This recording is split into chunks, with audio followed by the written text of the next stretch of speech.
Aloha, everyone. This is Taisei of Taisei Discovers. Today, we have a wonderful guest in Chris Resquer. He is a very special social media personality. He's a family man. He's a local boy, and there's something about him that's very entertaining. Welcome to the podcast. Thank you for having me. Yes, sir. Aloha ka call girls and yeah, boy. Hi. Right on. So what you just saw there was Chris's introduction to his channel, the Munching Mahu, which is something that has kind of taken social media by storm here in the islands, really, and it's kind of based off of your passion for reviewing food, and really, if possible, can you tell us a little bit about the Munching Mahu? So Munching Mahu pretty much like started back when decided to make the world funny kind back in 2020. And I was doing it more like on my stories. Then I was like, I was kind of doing things. And then I went to therapy, and yeah, he was just telling me to go and I should do something that I like to do. Anyway, I just started to post them and people liked it, and it went, and I was very thankful. Okay. With that, do you think that it kind of coincided with COVID? Like spending time at home and then spending a lot of time on social media? Yeah, just being at nothing to do, they would lock us all down. Yeah. They said, no ma'am, you cannot go nowhere. Yeah. Turn around, don't drown. That's what they said. I mean, it was a hard time for a lot of us, and I think that, me working in a restaurant, luckily I still had a job, but a lot of people sat at home and tried to figure out, what to do and whatnot. And a lot of people took to social media to express themselves and whatnot. And I think during that time, that's when I saw you start doing things. I remember you sat down with something in front of your window, and then I think that was one of the first ones, and I was like, oh, that was pretty entertaining. And then over the years, it really evolved into something where I see other people doing your opening line before they review food and stuff like that, and your following has grown actually. So let's see, where are you from, bro? I'm originally from the Big Island, born and raised Wainaku. Okay. And Hilo, yeah. Good old rainy Hilo. Not Kona side. Yeah. Hilo side. Hilo side. I get choke friends in Hilo, and they say that like if you want to ever experience what old Hawaii was kind of like, that's kind of the place to do it. They still got a lot of mom and pop restaurants and whatnot, and I think the feel there is... Most definitely. When I moved here, it was actually hard to make friends because Hilo is very family oriented, very country, very laid back. Yeah. Then when I moved here, it's like so cutthroat. Like everybody trying to be better than everybody, you know what I mean? Yeah. But there's plenty of room at the top for everybody. Yeah. So it was just hard. Hilo definite go visit if you ever. So where are you living at in Oahu now? My boyfriend and I live now in Royal Kunia. Yeah. Royal Kunia. Would you say that there are any parallels between Royal Kunia and your hometown of Hilo? So my neighbor across the street, he actually just moved, Charlie. I used to dance hula for him in Hilo, and just so happened he lived right across the street. So it was yeah. Okay. Well, is there anything that you miss about Hilo? Everything, the people, the food. It's just so chill. You can wake up in the morning, no more, you don't hear construction. Everybody gets along. You can everything about Hilo. If I could move back, I would tell my boyfriend, we going. Yeah, I mean, I like the old small town. Everybody knows each other. Everybody still wave to neighbors and stuff like that. Because I'm from Honokaihale, and that's kind of how it was when I was growing up as well. Munching Mahu, I kind of wanted to, for some of the viewers that don't know what Mahu is, in ancient Hawaii, Mahu was a person that embodied both the male and the female spirit, and they were very respected in the culture, and there was a big place for them in their society. There were teachers, there were caretakers, there were beholders of ancient knowledge, and I wanted to know what Mahu means to you.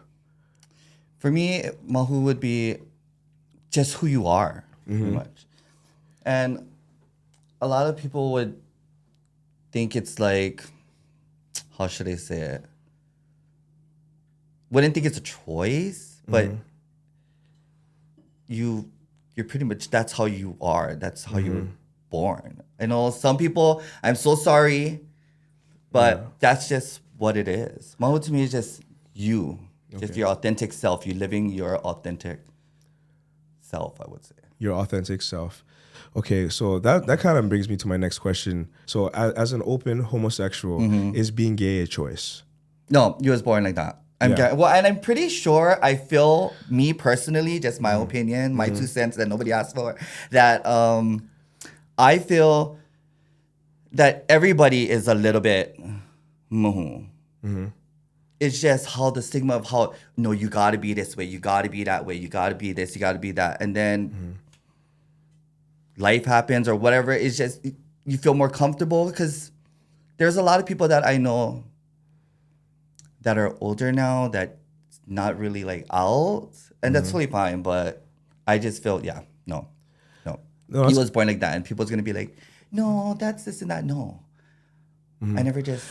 That's kind of interesting, because I have heard stories, actually quite a bit of them, where there, somebody has been married, like a man has been married to a woman, has family, has kids, and then at some point, things go astray and they break up, and then the man ends up with a man, almost as if that's what he desired his entire life, but couldn't do it because of the, of social acceptance and all that, or maybe even family acceptance. If your family doesn't want that and they're open about their feelings about that, it's hard to openly come out. Like, what was your situation growing up, and did you know that you were gay since in your adolescence? Yeah, I knew I was a little homosexual from when I was young. I knew I was just like, ooh. Yeah. That's different. I mean, I had girlfriends, don't get me wrong, because I had to be straight. Doing all this kind of stuff. But yeah, growing up, it was a little bit hard because my brother and, my dad, he got kicked off the Big Island. So I didn't really have a father figure. My mom was a single mom doing, working. And then my brother stepped up, was the dad. And yeah, it was a whole thing. Yeah, so I mean, I would love to unpack that a little bit, if you don't mind. Yeah. So if your brother was raising you, and you also grew up and you had girlfriends at certain points in your life, when was it where you said, forget all that, I'm just gonna be me and give in, and I'm also gonna let my family know how I feel and who I am? Well, so when I moved here from the Big Island, I started dancing at Hyper Squad. Okay. And that was the first time that I ever saw a drag queen. And then I saw like so much gays that was just living their authentic self, just being them. And I was just like, shit.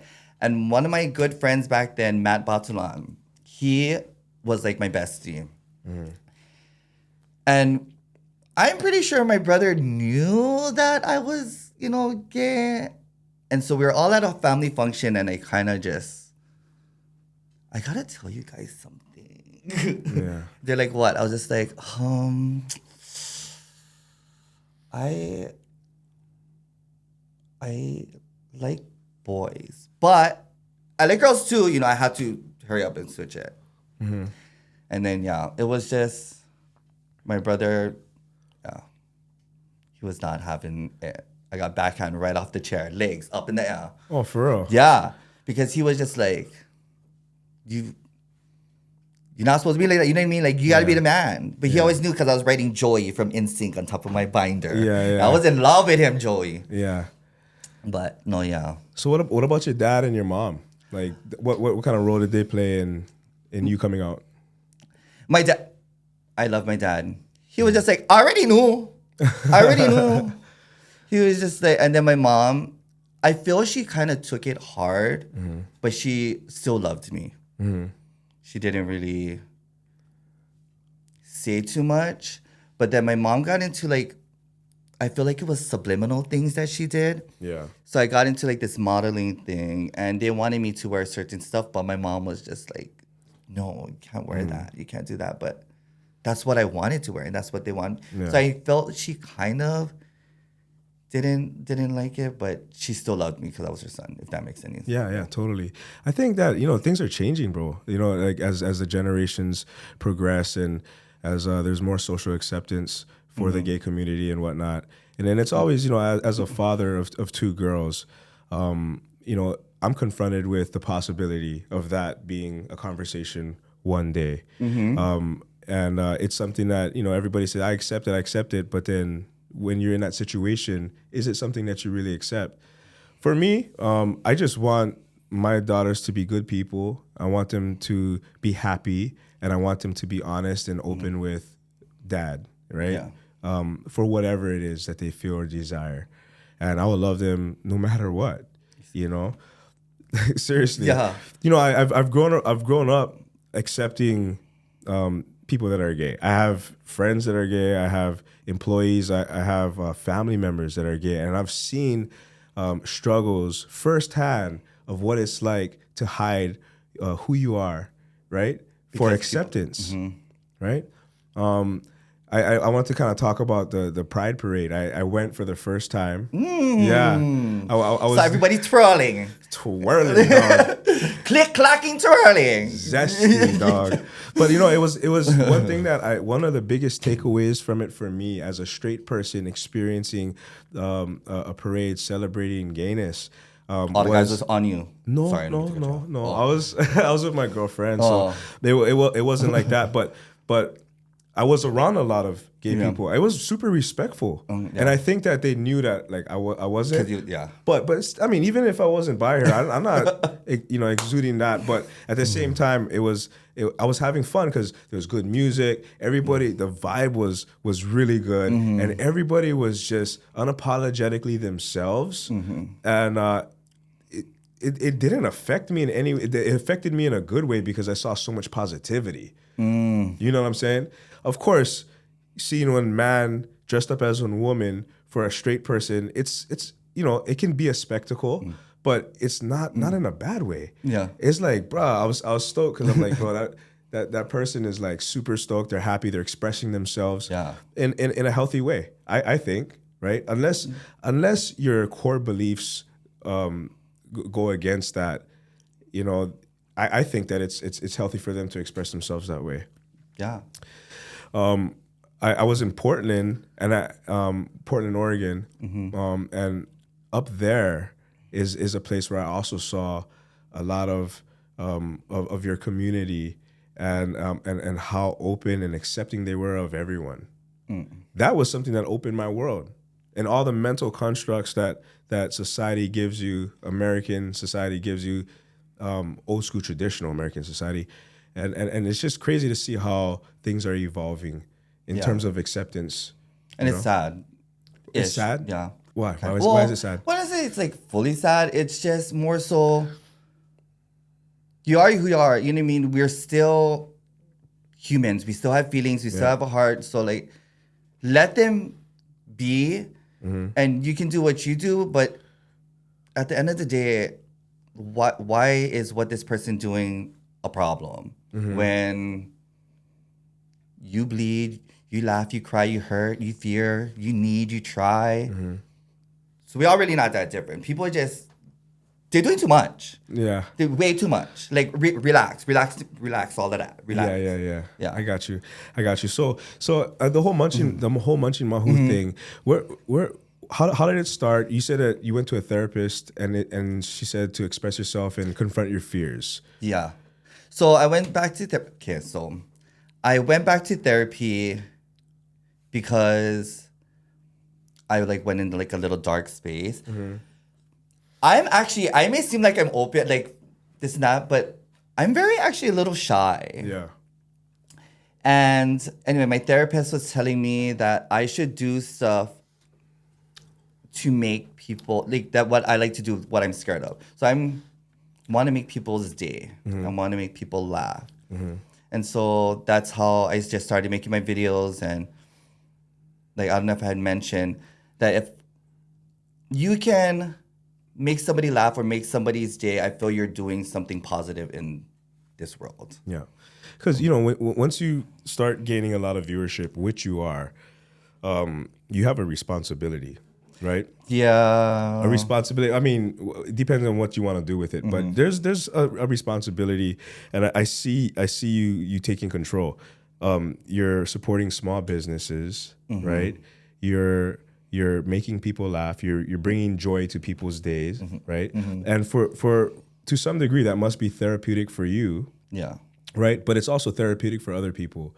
So when I say like the responsibility and you actually giving in and living up to that responsibility, that's why you're here right now. It's because I recognize that. I appreciate you. You know what I'm saying? So I want to know, like, as you gain momentum with the Munching Mahu, where do you think this is going? You going to Japan next year? No, I'm going to Japan actually for my birthday on Monday. My birthday's on the 3rd. Yeah. Okay. October 3rd. So I'm going to Japan for the first time. I'm actually in the process of making a store. Okay. So my boyfriend and I just bought a new warehouse. We just got it renovated. I'm making a little store. I'm going to do like a general store. Yeah. And it's pretty much going to be for like local people who don't have like a storefront or like they don't have a store to sell it. So I'm going to have it there. So I'm still trying to figure it out, but it's going to be just a general store of all these local people don't have a store to sell their stuff in. So I don't know if I'm still trying to figure that out. See, so that's amazing. I didn't know that about you. And I'd love to talk about that a little bit more. So what, food products? So food products, clothing, clothes. My friend Elaine, she owns Lavish Paul, so I'm going to try to get her to sell like dog stuff. Yeah. And so I don't know if you know, I have 2 dogs, Yeah. Stewie and Carlo. It's going to be called, the store it's going to be called Carlo's General Store. Okay. And I'm going to have a little place where it's going to be Stewie's Corner. So just dog stuff. Okay. But yeah, it's just going to be all local products. I'm going to try to get some stuff from the Big Island that they don't sell here. Maybe some people's merchandise. Nice. And then once a month, I want to do just like a pop-up, like a craft fair thing where people can just rent a space and people can just come. Just so people can sell their stuff instead of waiting for, there's a craft fair. Yeah. Or there's this is only when I can get them. When you can just go to my store and we'll always have it for you. Nice. So where's this location? Mapuna. Oh, Mapuna. Yeah. Right on. So do you think that Munching Mahu was like the catalyst for this project? Or was this something that you always envisioned? I think Munching Mahu helped me get into this. It was actually my boyfriend that helped me. Originally, honestly, I wanted to do photography. I wanted to shoot people. I think that's another passion of mine. So I wanted to make the studio, my little store now, a photography studio. But my boyfriend was like, since you're doing this Munching Mahu thing, this would be perfect. You should get this. And, you love supporting local and you will help people get their things. You know what I mean? Yeah. Well, it's amazing how, like,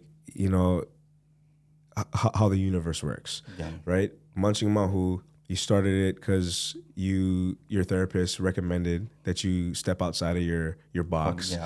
It brought you some type of therapy. It also put you in the view of the public eye. You entertain people. And you also support small products, and now you're opening up a general store that's going to have some of those products in there, but also combine your passion with photography as well. It seems like you're really constructing your life in the way that you want it, right? Yeah, I would say you're so. manifesting everything that Chris always wanted. Because me growing up from the Big Island, poor little rough boy, growing up, now I feel like I work very hard to get where I'm at. So yes, like you said, very manifesting what I want. A lot of people from the outside do see it as, Chris changed. Yeah. But you should actually be proud. You know what I mean? Like, why? Yeah. Well, when you put yourself in the public eye, the judgment there. It's real. Yeah. Real. Yeah. I'm just like, okay, you judging me. You selling saggy titties.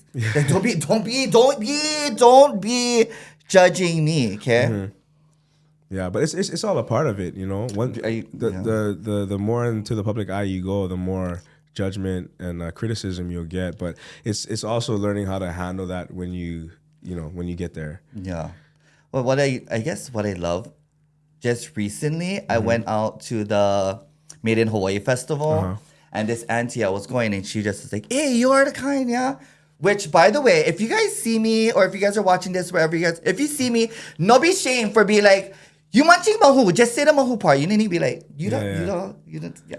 Anyway, the auntie was, we were talking, and then she was just like, it's very refreshing that you're the same person on camera that you are off. Yeah. Because sometimes people forget. Yeah. So that really made me feel so good that I'm still the same person. Yes, and that's something that I want to attest to as well. Like Chris, like since the first moment I met you, you were the same. See you on camera, you the same, and I think that's something that I think people can that resonates within people because they know that you're a genuine dude, right? Yes, and you are bigger than life, a little flamboyant. You know what I'm saying? But there's something about that. You have a good balance to you. You know what I mean? You know when to turn it on. Turn it off. Yeah. You know your boundaries. Yeah, exactly. Kind of, except for when you drink. Yeah, oh my God. Wait, I was like, do you remember when I first met you? Do you remember when I first met you? I think we know a mutual friend. No. I was managing Yuzu and you came in with your family and we were closing and I served you guys. Oh. And then I was just like, hey, this and that. And you're like, oh, you're closing. And then you gave me your card and you're just like, oh, I'm the David Roy. Come there. And then he offered me a job. Yeah. Holy shit. Yeah, that's how we first met. And then after that, I was just like, and it was like mainly social media following. Yeah. And you came in with your boyfriend and stuff like that. Oh, yeah, interesting. He came into the restaurant. And this guy bought me a shirt, a Sig on Smith shirt. Yeah. It's a little bit big for me, but I'd wear them. Yeah, well, your muscles. I mean, that shirt almost looked like Baby Gap. You got from Baby, but look, those chesticles just popping out. Yeah? Oh, some large. From Baby Gap. Yeah. From Baby Gap. Yes. Right on. Hey, cheers to that. Cheers to that. So, let's see. Anything else you want to talk about before we do the food review? Maybe we're growing up. And I mean, this is kind of like off subject, but yeah, I do suffer from anxiety and depression, so that's also why I go to therapy. Okay. So whoever is watching this, wherever you're watching this, on whatever you're watching this, you guys are okay. And if you guys need help, it's okay to ask for help. It's better to like live loudly than die in silence. Because, girl, let me tell you, you guys are fine. You guys are perfect. You guys are beautiful. You guys are amazing. I don't know what camera I'm looking at. No. No, I like that message, bro. And something that I've never said on camera is that at one point in my life, I suffered from anxiety. I never got professionally diagnosed, but I did have anxiety to the point where I had to pull over when I was every time I drove to work, there's a certain part where I'd start sweating, my hands would start tingling, and like it was like profusely sweating, like beads dripping down my head, and my heart would beat really fast, and then I felt like I was gonna die. I couldn't breathe. Hyperventilating. Yeah. So I know that that's anxiety. I know that I had a lot on my plate at that time, but it's mental health. Right, and taking care of yourself, balancing your life, and taking out the things that would add to that feeling, right? Because if you get diagnosed, there are a lot of times Western medicine will give you medicine for it, which which for me I was always like I wasn't. I ain't trying to take that. No, I get it. I know a lot of friends that have taken pills for stuff like that, and for some of them it did help. You know what I mean? But for me, I just didn't want to go down that path. I wanted to figure it out spiritually and mentally. And what it took was for me to minus things off of my plate that were adding extra stress that I didn't need. Unnecessary. Right? Bye, girl. Yeah. Exactly. Bye. You and your gout ankle. Bye. You know what I mean? Yeah. No. So I mean, mental health. That's what Munching Mahu was for you, right? Yeah. Therapeutic. And so, you guys can do it. You guys Yeah. This helped me a lot. Okay, I like that message. You know, but I know that it's a lot more complicated for a lot of people. Yeah. But it's good to hear, and it's good to hear firsthand accounts of people that have went through it, that have passed that difficult challenge in life. And I mean, it can resurface. Yeah. But I just right? feel sometimes people just need that reassurance, or they just need to hear it. Yeah. Just so happen they're scrolling through stuff and they only catch that part that I just said. Yeah. That was that part that they needed to hear, that you are worthy and you're stuff. That's yeah. That's what I like about your page too. You do drop those gems, those messages of encouragement for people that are going through challenges. People need it. Okay. This road is messed up. Yeah. Yeah. Girl, this is real life. You know what I mean? For real. Nice. So I guess I would like to take a moment to go get the food, right? Okay. Because we're gonna do a review. We're gonna review one of my boys. His name is Mike Eckhart. He's dedicated a big portion of his life to creating the ultimate chili pepper water. Oh, and You like chili pepper I water? love chili pepper water. You just shot him. Yeah. We're gonna shoot him. We're gonna shoot him, and then we also go and use it for my boy Dustin. He's the owner of Pork Hash Factory. Oh, And bro, this pork hash to me is one of the best pork hash that I've ever had. So I know you haven't tried it yet. So together we can kind of give our thoughts on these products. I'm so excited. Yeah, I love. Let me tell you. Nice. Okay. First up, let's try the chili pepper water. This is Mike Eckhart's chili pepper water. He's from the West Side. He's a city and county lifeguard, and he's really passionate about this product.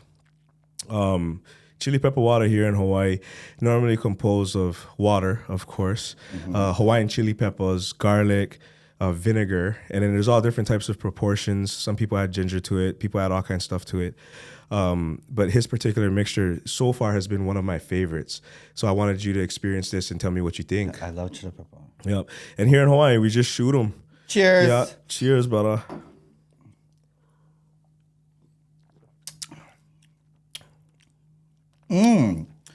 Oh, she went jab me right in my throat. Right here. Oh, if you ever need something to wake you up, right? Yeah. To me, this always gets my palate going, and it kind of makes it kind of gets your digestive system going, like, you know what I mean? And this is not like those chili pepper water that is just all water, 3 chili pepper. Yeah. This doesn't look like Broadway and put taste. This is real life. It is. This is good. It is. Get good balance of garlic, the acidity, the vinegar. I don't know which kind of vinegar he uses, because some people use rice wine, some people use white distilled. Oh, this is good. Whatever it is, this is one of my favorites for like lao lao. Yeah. Because I dip them right inside, and then I actually, even the guests at my restaurant, they'll just take shots of it. Yeah. Oh. Yeah. So soak some opihi inside that would show you. Oh my God. So what? Munching Mahu approved. Approve. Okay. 10 out of 10. Recommend to a friend. No, this is really good fucking chili pepper water. Yeah. Sorry. He sells it like, I think like $12 in 12-ounce bottle, something like that. He sells that gallons. is good chili pepper water. It is, and she still sit on the palate a little bit, but not too much. You can feel the sweat just dripping, creeping to my fucking freaking. Sorry. No, you good. And then so and then the next product we have here is Brother Dustin's, the Pork Hash Factory. So my experience with pork hash, a lot of times you get it at Chinese dim sum, right? It's really ground pork. There's a little bit of sugar in there. There's garlic, ginger, and the thing there's egg to kind of bind it. And then it's wrapped in a dumpling wrapper and steamed. A lot of times people use like shoyu or some kind of spice to dip it in. I want you to just try it by itself first. Okay. Think about the texture. Think about the flavors. Think about how balanced of a pork hash it is. Is it too garlic? Is it too gingery? And then give me your honest opinion. One of my earliest memories is like after we go beach, we go surf, or we go bodyboard. Then we come home. We had this van called Malapua Man that would come around our neighborhood. Mr. Lee, same last name as me. No, I'm not related to him. Everybody always used to ask, like, "Oh, it's your dad." No, But Mr. Lee used to roll around and he had pork hash that he would prepare. And I think it was like 25 cents one. We used to buy like 6, 7 and then just literally pound them. That's one of my first memories of a really solid pork hash. Nowadays, you can get it at Chunwa Cam, which to me is kind of like only if you need your fix. Chunwa Cam kind, like the bootleg hard kind. Like there's like I don't know if they mass produce it and they just want to heat it up. It's not bad. It's just This is the Kirkland brand. Kirkland brand. Kirkhoff. Kirkhoff. And then there's also 7-Eleven as well and they got the bigger water chestnuts in there that you get that little crunch, which I'm not a pork hash sommelier, but I do enjoy it as a local boy and I did grow up with it. So let's try it. Yeah. I just finger. Yeah. Just grab them. Yeah. Let's see. She's still hot too. Cause. I just put the whole ball in my mouth. I know. Oyster sauce.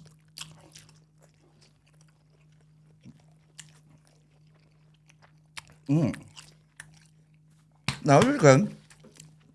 What you think? It's like not too garlicky. The wrapper is like perfect. Don't fall apart. Some of those you only getting the meat after the wrapper on the on the thing. Yep. The flavor is perfect. Bang them. Yeah. So good. Should we try with this? Oh yeah. Dip them. No? No, dip them. That's what that's for actually. Oh shit. Shoot. No, Sorry. You good. Sometimes I put shoyu in this, mix shoyu in them,